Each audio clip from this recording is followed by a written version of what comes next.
Thank you very much, Robin. This always happens to me. I'm the last speaker before you get your dinner, and you have a hungry look as well you should. So I promised Margaret I'd keep it to under an hour and a half, so you should be eating your cold pizza by 9 o'clock. Actually, one of the lasting memories I have of Father Moon was a luncheon with him in about 2009. It was after a big conference similar to the one that Mark had described, and we were all sitting ready to eat in a much bigger room than this, seated around these, you can close your eyes and imagine it, banquet tables with fresh white linen, 10 forks, 18 knives, you know, the full works. And the MC made the terrible mistake of asking Father Moon, would you like to say a few words before lunch? Oh my God. He spoke for 5 hours, and lunch became cold and gradually turned into dinner.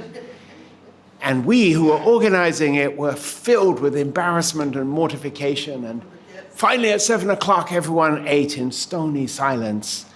And on the bus back to Korea, we almost did not dare to speak to people to ask. You can imagine yourself when you go home at 11 o'clock tonight, thinking you were finishing at 8, how you'll feel.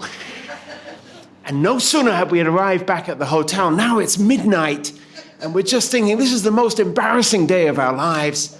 A phone call comes from Father Moon.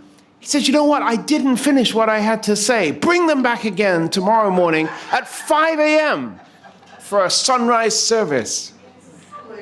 You know, these are not members of our church or our movement, but nevertheless, it fell to me, among others, to go knocking on their door at 3 a.m.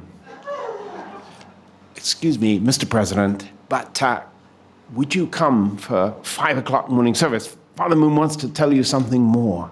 And amazingly, 8 out of 10 of them came. Wow. So at 5 a.m., we're gathered in the morning, hungry, tired, still smarting from the indignity of the day before. One thing, what could he possibly have to say that calls us all here? And 5 o'clock came, and then 6 o'clock, and then 7 o'clock, and at 8 o'clock, we had to admit, he's not coming. And sorry, there's no breakfast either, but have a nice day. And they all left. And the next morning, we had a third meeting. This was just Father Moon with the core staff. And he said, does anyone have any questions? I couldn't help myself. I said, yeah, I have a question.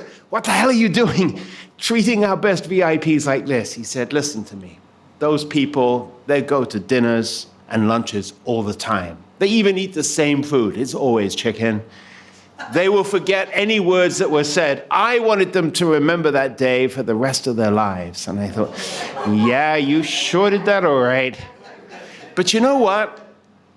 3 years later, when Father Moon passed and we had the ceremony in Korea, many of those same people came to pay their respects. And at dinner that evening, which we started on time, as we will hear, quite many of them shared how that experience had bonded them in some way. They were like survivors of the great lengthy lunch and the breakfast meeting that never happened. So tonight, no, I'm not going to do that to you.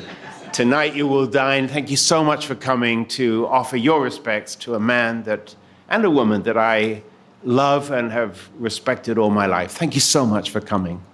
Thank you.